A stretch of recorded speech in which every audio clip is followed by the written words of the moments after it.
मथुरा वृंदावन सहित संपूर्ण ब्रज क्षेत्र में हुआ यूजीसी का कड़ा विरोध। साधु संतों और कथावाचकों सहित ब्राह्मण समाज और क्षत्रिय समाज सहित सर्व समाज ने किया विरोध। वृंदावन के श्री राम मंदिर में हुई बड़ी सभा। अटल्ला चुंगी स्थित श्री राम मंदिर में आज सर्व समाज की बैठक हुई। बैठक का मुख्य केंद्र सरकार द्वारा प्रस्तावित यूजीसी के नए नियमों का विरोध रहा। वक्ताओं ने एक स्वर में इन नियमों को भेदभावपूर्ण बताते हुए सरकार से इन्हें तत्काल वापस लेने की मांग की। मृदुल कृष्ण शास्त्री ने कहा कि यह बैठक सवर्ण समाज की बैठक नहीं है, यह सर्व समाज की बैठक है, क्योंकि हम लोगों ने पहले भी सर्व समाज के लिए काम किया है। मैं बात कहूंगा कि सरकार ने बीज तो बो दिया फूट का, बाद में सरकार इस कानून को रद्द करे या काले कानून को वापस ले, लेकिन जो एकता को विखंडित करना था, हिंदू समाज को बांटने का काम नहीं कर पाए, वो सरकार ने कर दिया और इसका जो दंश है हिंदू समाज आने वाले 25-50 सालों तक निश्चित भोगेगा। उन्होंने कहा कि अभी तक बैठक में सभी वक्ताओं के निष्कर्ष निकलकर सामने आए हैं, जो कि जनप्रतिनिधि नीचे से ऊपर तक हमारा साथ नहीं देंगे तो हम भी उनका साथ नहीं देंगे।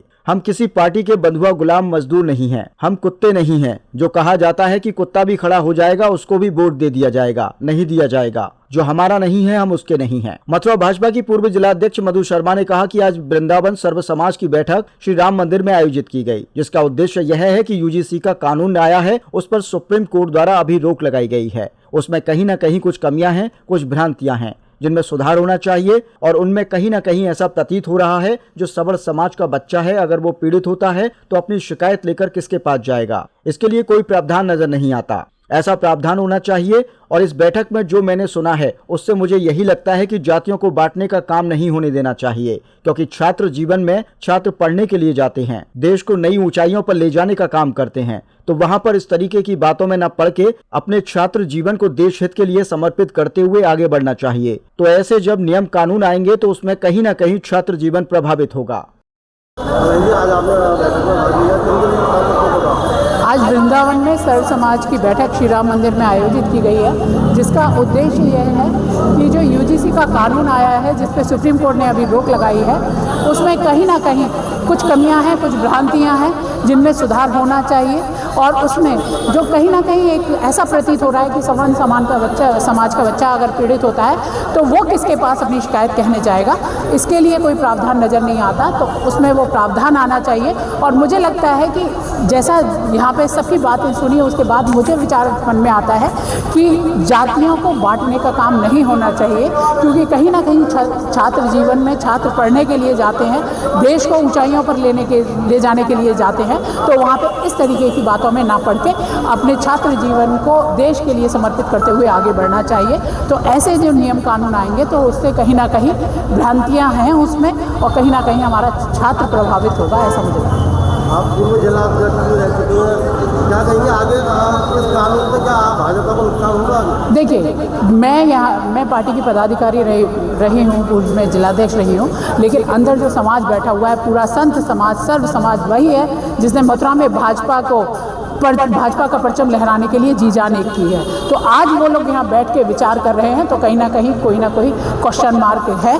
अदरवाइज मुझे लगता है कि यहाँ पे इन सबको बैठने की आवश्यकता नहीं पड़ती। तो इस पर पार्टी को विचार करना चाहिए, सरकार को विचार करना चाहिए। यूजीसी के विरोध में जो आज यहाँ बैठक की गई है, तो उसका क्या भाजपा पार्टी पर कुछ असर होगा? जो यहाँ पर बैठक की गई है, देखिए, यहाँ पर जितने भी जो संत जन बैठे हुए हैं, सभी कहीं ना कहीं भाजपा प्रेमी हैं, भाजपा समर्पित है। तो इसलिए मैं कह रही हूँ कि पार्टी को, सरकार को विचार सरकार करेगी तो सब चीज़ें सही होंगी।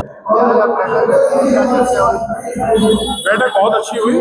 सर्व समाज की बैठक की पहली बात तो निश्चित हो जाए कि सवर्ण समाज की बैठक नहीं है, यहाँ हमारे हर समाज का व्यक्ति उपस्थित है, क्योंकि हम लोगों ने पहले सर्व समाज के लिए काम किया।